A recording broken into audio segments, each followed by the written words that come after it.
Hi, everybody. I'm Bobby Stevens. Welcome back to That Makes Sense. This is the podcast where we break down consumer industry trends and explore their impact on both businesses and on us as consumers. For today's episode, we'll be covering all things enterprise resource planning. It's a mouthful, so to keep it simple, let's just use the commonly known acronym of ERP. So we will explore why ERP is so essential for consumer sector companies, especially as they look to enhance operational efficiency, improve data accuracy, and support strategic decision-making. In short, our panel will unpack the fundamentals of successfully implementing an ERP system. I'm excited to learn more about how businesses can implement this tool to evolve and shift with the industry. Joining us today, we have a few of my colleagues here in Consumer at Deloitte: Amy Onizuka, Laura Bellinger, and Eric Johnson. Since all three of you are new to the podcast, can you just start by giving the audience a little bit of background on yourself and your role at Deloitte? Amy, why don't we start with you? Hi, everyone. I'm Amy Onizuka. I specialize in tax transformation through ERP implementation. Thanks, Amy.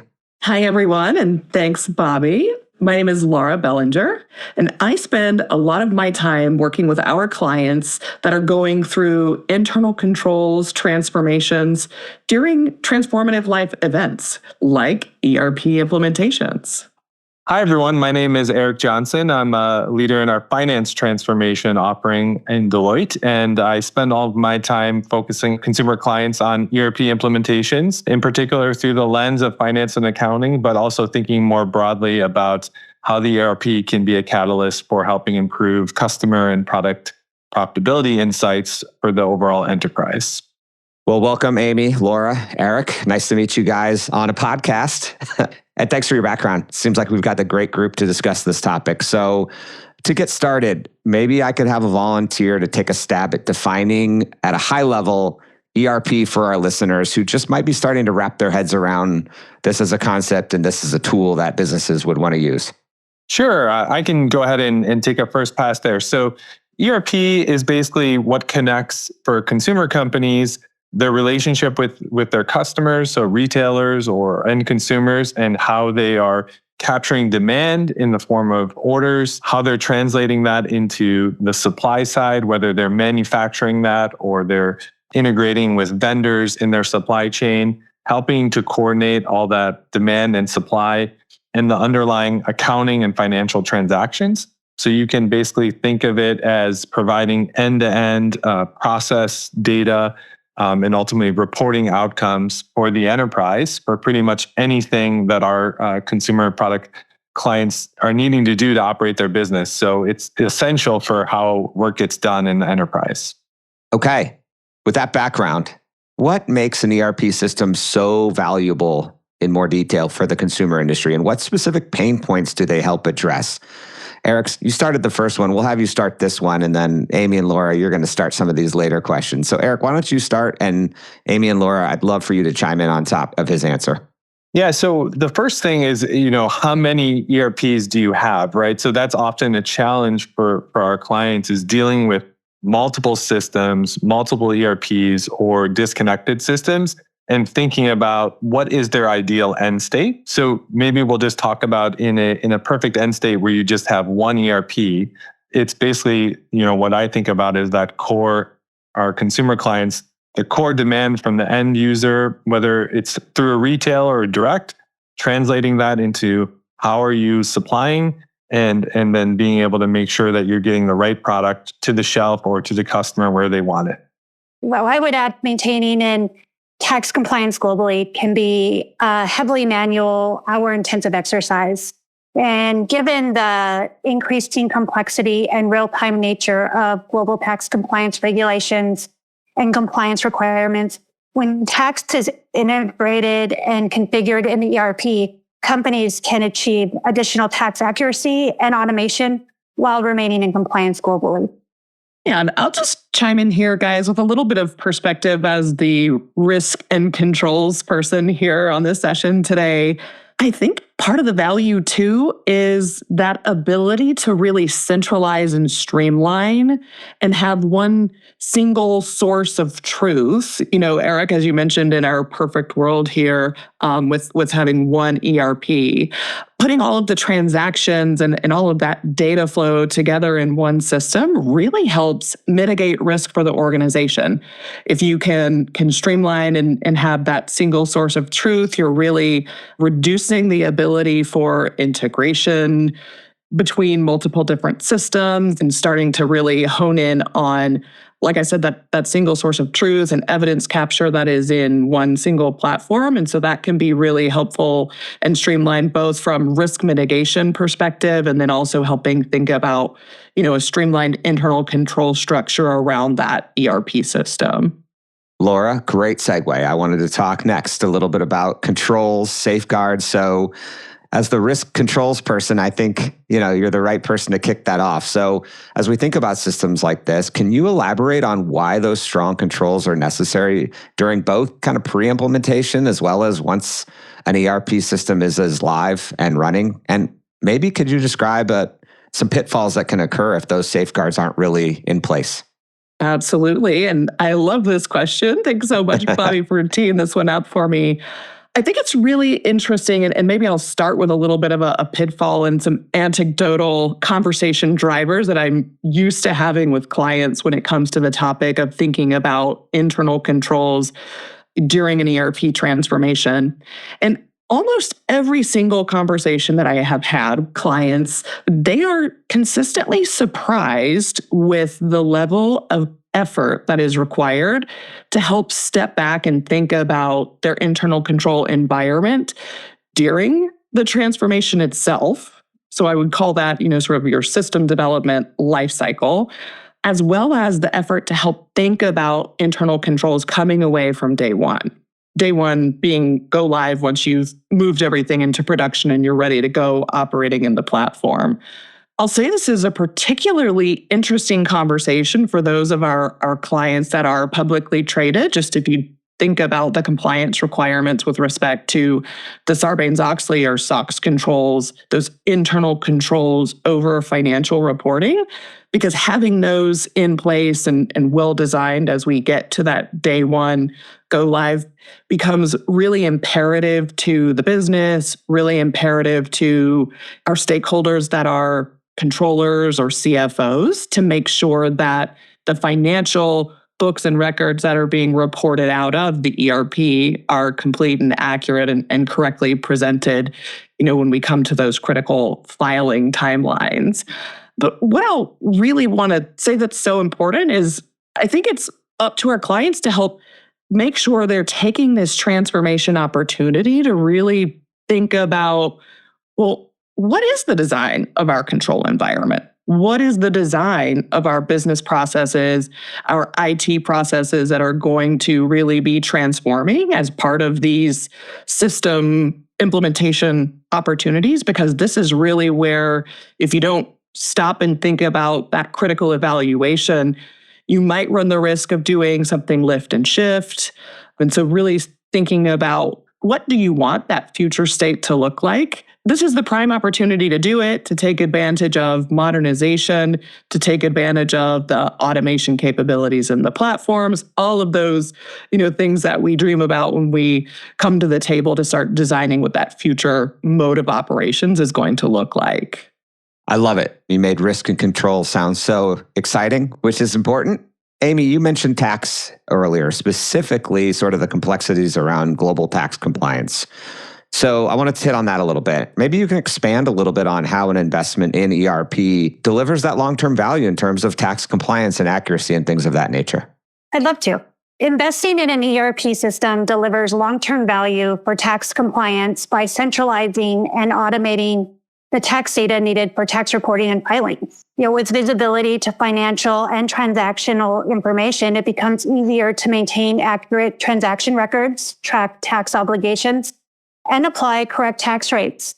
This mitigates potential tax leakage and exposure. We see consumer leaders also integrating a tax engine, which allows further automation and scalability to these rapidly evolving tax laws. And finally, instituting governance over the ERP practices, which ensures ongoing risk mitigation, limits technical debt, and secures continued return on investment from both an ERP and tax automation investments. Yeah, and maybe just adding a little bit more color in the area I tend to specialize in, which is how can we use the ERP? And Laura mentioned the concept of single source of truth. But I think what's very interesting is what actually is truth in the lens of profitability and the performance of the business, right? So a lot of times we see our clients will struggle with getting granular profitability insights. So while they can see overall how their business is performing, they have a P&L. When you look at how are we doing as it relates to performance of individual customers, individual channels, geographies, SKU profitability is definitely top of mind for our consumer clients. And especially in the economic and supply chain environment where there's changes to tariffs and product costs, there's really a struggle for consumer clients to understand how profitable are their businesses and what is the cost to serve specific customers, specific channels. So once you kind of get past the foundational operating a business and being compliant, typically the next horizon is where we see our clients really thinking about how can they use the ERP not just to operate effectively and meet their controls, their tax requirements, but how can they use it as a competitive advantage to win in the marketplace? Each of you have brought up something in the last couple minutes that kind of makes me want to talk a little bit about the future. Laura, you mentioned automation. Amy, you talked about kind of an increasingly complex global tax environment. Eric, you were talking about supply chain uncertainty. These are all things that are, not only current things, but things that probably could continue to get more complex or accelerate here in the near future. So as we consider these massive shifts occurring in the consumer industry, how do you all see ERP shifting with it or driving some of that shift in the next 3 to 5 years? Is there anything our clients can consider as they look to future-proof both their systems and their processes? Maybe Eric, you start, and then Laura and Amy. Yeah, it's a great question. And of course, AI is top of mind in news today, and you probably are hearing a lot about it. And if you've spent any time understanding how AI, for example, large language models work, they're really reliant on training based on data. And that's something that we are seeing top of mind for our board of directors, the leaders of our consumer clients, is how to sort of future-proof our business for everything that's to come for AI. And oftentimes what that comes down to is having a data foundation, or the terminology is used in AI, a semantic model, which describes your business that is well architected, well defined, and well governed, so that not just the human employees of our clients are able to operate effectively, but increasingly the digital workforce and agents, which is where things are evolving to, have access to the correct data that they need to effectively operate. And that's ultimately what I'm excited about as we look, 5 to 10 years out, is ERP being that foundational enterprise layer that the digital workforce and agents can tap into. And that will start to generate all sorts of new possibilities in terms of return on investment for ERP initiatives, in terms of competitive advantages that you can gain by investing in the space. So it's really exciting times, and we're basically entering into a new generation of enterprise software where even the definition of ERP is evolving what it's been for, say, the last 30 or 50 years. I love, Eric, that you tapped on the governance aspect, because I think for risk and controls, focusing in on the governance structures that are being deployed in those frameworks around things like AI is one thing, Bobby, to your question, that we're continuing to focus on with clients. And especially as we think about that future of moving toward the agentic AI digital workforce, that's really increasing, organizations' aperture with respect to that IT landscape. And so continuing to think about the control structure around how they're designing and deploying those types of capabilities. That's going to be very, very interesting, and I think potentially augment and increase what those internal controls requirements are. I think there's also a little bit of an element here that might resonate with some of the listeners into today's session, which is thinking back to just the relevance of cloud. I know certain of our clients have moved along the journey of migrating to cloud, but as we think about what ERP transformations are looking like as we move from legacy on-premise solutions to those cloud-based models, thinking about their internal control structure with respect to where those risks lie with cloud, and especially the prevalence of software as a service. And so thinking about those shared responsibilities between our client organizations and where they may also be relying on other service providers to help form that full view of their control and compliance structure. I think that's one thing that I'd love for listeners to come away with, that sort of awareness today if they haven't already moved on that journey so far. And I can't emphasize enough, as Eric and Laura discussed, the focus on data and leveraging the ERP for both the standardization of processes and clean master data to really achieve the data foundation. We are going to see the continued introduction of AI tools and agents by both the ERP, but vendors and service providers. And when we have the data foundation in place, the consumer industry will be allowed to readily adopt AI tools and agents, which will bring continued automation, efficiency, and governance. This all makes a ton of sense. And it was really fun to be able to link it to, even what I do in the retail consumer space around digital with e-commerce, mobile apps, and thinking about, hey, all the transactions that we capture there get sent down through into an ERP. How do we get our SKUs and our inventory? Well, that's coming from someplace.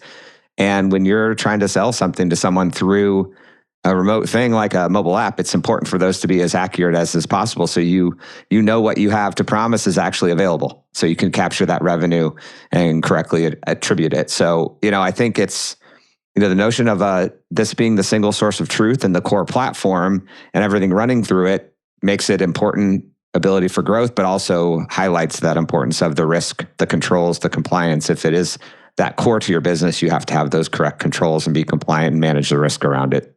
Bobby, I love that you mentioned e-commerce. A client of mine, which is more of a traditional consumer products company selling through retail, has been thinking about how do they navigate this e-commerce transition and actually understanding where they're sending product. Now, a lot of the retailers are omni-channel. So if you're sending the product into a retailer, you don't know whether it's going through a traditional store, being sold through an e-commerce site. And that's a challenge for clients, which point of sale data was always a challenge, but now it's becoming even more complex of how do you differentiate in an omni-channel environment. And so that's an example of where kind of the edge or the frontier of ERP is now moving further upstream into the channel of looking at kind of the end-to-end value chain. And how do you have the data and the analytics to be able to make decisions on inventory availability, pricing, relative profitability, cost to serve in an omni-channel digital versus physical environment. So pretty interesting problems that our clients are wrestling with. And it's top of mind as they're thinking about their ERP agenda. I really appreciate all that on this episode here. We talked a lot about ERP, again, enterprise resource planning for those of you who like to use formal names, and really how this tool can help transform systems and methods for our consumer clients of the future, whether it's in the store, in the warehouse, or in the mobile app. We learned about safeguards and systems that are really important and considered ways to actually thrive within this and ensure you're in compliance with tax and other elements. So thank you so much, Amy, Eric, and Laura for joining me on this episode. And thank you, of course, to the audience, as always, for listening in. Don't forget to subscribe so you don't miss our next episode, and take a look at our description for more content. Until then, keep making sense of your world. This is Bobby Stevens. Stay safe and take care. You can listen on your favorite podcatcher, whether it be Apple Podcasts, Stitcher, or Spotify. Simply search for That Makes Sense. Connect with me on social media, Bobby Stevens on LinkedIn or @BobbyStevens on Twitter. This podcast is produced by Deloitte. The views and opinions expressed by podcast speakers and guests are solely their own and do not reflect the opinions of Deloitte. This podcast should not be deemed or construed to be for the purpose of soliciting business for any of the companies mentioned, nor does Deloitte advocate or endorse the services or products provided by these companies. This podcast provides general information only and is not intended to constitute advice or services of any kind. For additional information about Deloitte, go to deloitte.com/about.